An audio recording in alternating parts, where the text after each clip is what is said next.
Spoken affirmations have been around for years and years. Motivational speakers use them, athletes use them, actors use them before going on set. Affirmations can be a powerful way to reprogram your own mind. They can help build positive beliefs, and they can also help redress negative beliefs and internal blockages within the psyche. But many people use affirmations in a way that actually creates resistance rather than change. So in this video, I want to share with you 9 tips for using affirmations more powerfully in a way that works with your psychology rather than against it. The first tip is simple. Relax, don't force it. The mind is most receptive to suggestion in relaxed states of consciousness. This is well known. If you're anxious or trying to force yourself to change or learn something, that's not an optimal state. We need to begin by accepting where we are now and developing an aware but loving attitude towards ourselves. That means acknowledging that there are parts of us which have negative beliefs, attitudes, and behaviours, while still holding a high level of love and acceptance. So, relax. Sit down somewhere and focus on your breath, moving in and out of your body, until you feel sufficiently embodied. The more you connect with your body, the more relaxed you will become. If you have a mindfulness or meditation practice, this will come fairly easily to you. If you don't, just relax a little and just focus on your breath for a few moments. You might even put on some gentle music, such as Baroque classical music, or similar, as this can enhance the receptivity of the psyche. Tip 2. Work with the shadow, not against it. Affirmations are most powerful when you work in conscious relationship with the inner child, or if you prefer, the traumatized part of yourself or the shadow. Most affirmations, especially those aimed at healing or creating positive behaviors, are responses to existing negative or restrictive beliefs within the psyche. Many of these beliefs emerge from childhood experiences such as rejection, punishment, shame, or emotional neglect. Sometimes they are passed down through our parents, through what they said, what they did, and also through the broader consciousness fields we grew up within. The understanding of consciousness structures is not always well understood in mainstream psychology, but we're all shaped by the embedded collective nature of mind. At a fundamental level, the mind is not local, which I explore in more depth in my upcoming book, The Other Singularity, which will be out by the end of 2026. Tip 3. Expect resistance and work with it. If you put forward an affirmation that contradicts a deep belief held by the inner child or shadow, resistance is inevitable. In my own case, quite often when I did speak up as a child, I was punished, shamed, or rejected. That belief stayed with me for many years, and to some degree it's still here. Such subtle and conditioned beliefs can also be noticed through your dreams, or through what triggers you in your daily life. This includes when you're in conversation with people, when you're online, watching the news, reading books, watching videos, and so on. What triggers you is often touching upon your own anger at being restricted, silenced, or abused in some way. Your task is to find out what that is. You can do this before working with affirmations, or you can develop more awareness through the practice of affirmations themselves, which I'll go into more in a moment. Resistance is not something you can just crush, like putting down a revolution. That resistance is actually the inner child, a wounded part of yourself.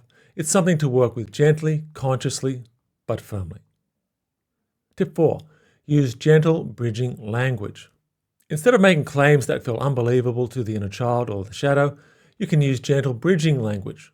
For example, as in, I'm now willing to believe that I'm a talented and provocative writer of fiction, if that's what you like to do. Now, if even that feels like it's too much, you can change the prefix to, I'm now willing to begin to believe that. Or, if even that feels like too much of a stretch, try, I'm now willing to begin to consider the possibility that, as in, I'm now willing to begin to consider the possibility that I'm a talented and provocative writer of fiction. This takes the pressure off the psyche and helps it to stay open rather than defensive. Tip 5. Keep affirmations simple and short. For example, I'm now willing to begin to consider the possibility that I can speak safely in public spaces. That's pretty good. This may be more effective than simply saying, I now speak safely in public spaces, at least when you're starting out with your affirmations. A related point is to keep affirmations simple and not too long. Even if you use longer introductory phrases, the second half or main part of the affirmation should remain relatively short. For example, I'm now willing to believe that I'm worthy of love is simple, and much more effective than I'm now willing to believe that I'm worthy of perfect love in all my relationships at work, at university, with all my friends, and even my enemy.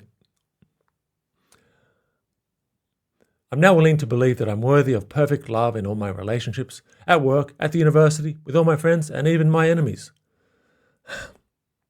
That's adding a bit too much all at once. If you want to work on specific areas like work, relationships, or online communication, create separate affirmations for each area, keeping with the maximum several at a time general rule, if appropriate. See tip 6. If an affirmation starts to feel overloaded, break it into smaller ones and stick with simpler versions. Tip 6. Work with just a few affirmations at a time. It's generally best to work with a small number of affirmations at any given time, no more than, say, 6, and fewer is probably optimal. This allows you to meditate on each one properly. You can repeat them gently, either out loud or internally, while relaxing into the experience. If you focus well on any given affirmation, such as, I'm an intelligent and articulate public speaker, you may begin to notice resistance in the body. This could appear as tightness in the chest or the pelvic area. The chest often relates to love, while the pelvic region often relates to shame, including sexual shame and toilet shaming. But that's more than I want to go into in this video. Tip 7. Feel the affirmation, don't just say it. Tip 7 is vitally important if you want to optimize the impact that affirmations have upon your psyche and your behavior. If you only verbalize an affirmation without feeling it, its effect is considerably weakened. Feeling and visualization engage the right brain and in turn help embed the understanding and emotional meaning into the body. Once you notice where the resistance lives in your body, you can focus on it and allow it to have a voice. What would that feeling say if it could talk? It might say something like, I'm ashamed, I should hide, I'm going to get ridiculed, or they're going to laugh at me. Well, that's often what my inner child says. This is a subtle skill that can be developed by letting go and allowing the experience to arise. Working with just a few affirmations at a time makes this process much easier and more effective, and helps you develop a healthier relationship with the inner child and the shadow. Tip 8. Use visualization and embodiment. Depending on the affirmation, visualization can greatly enhance its impact. If the affirmation is, I am worthy of love, you might imagine yourself opening to love, hugging someone, or allowing the chest to soften and receive. If the affirmation is, I'm a confident and charismatic public speaker, you might imagine yourself speaking in public, feeling relaxed and grounded as you talk to a receptive audience. This gives you 3 levels of engagement: the words, the images, and the feeling and embodiment. Tip 9. Don't just affirm, take wise action.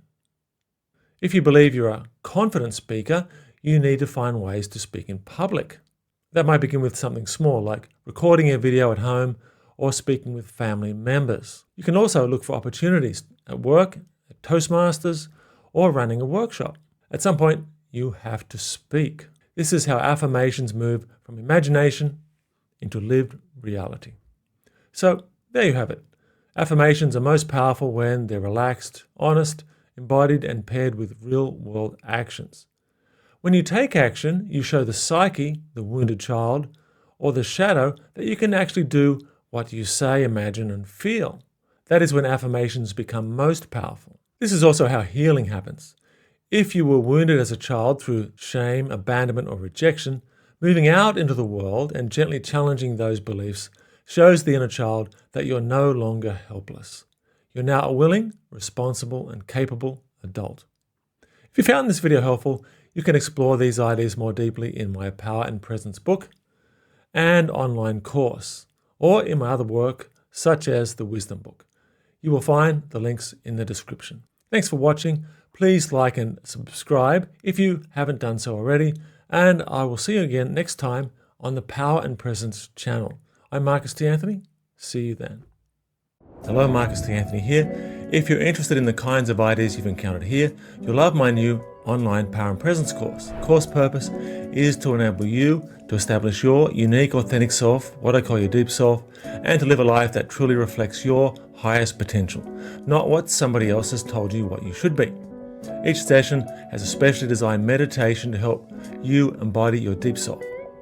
In the Power and Presence online course, you'll learn how to stand in the power of your deep self, how to develop embodied presence, making it impossible for others to distract you from your desired future, how to intuitively set your most important life goals and develop the wise actions to achieve them, how to develop digital wisdom, the unshakable capacity to know yourself deeply and master our minds in the age of AI. The Power and Presence course is available right now. Links are in the description. See you there.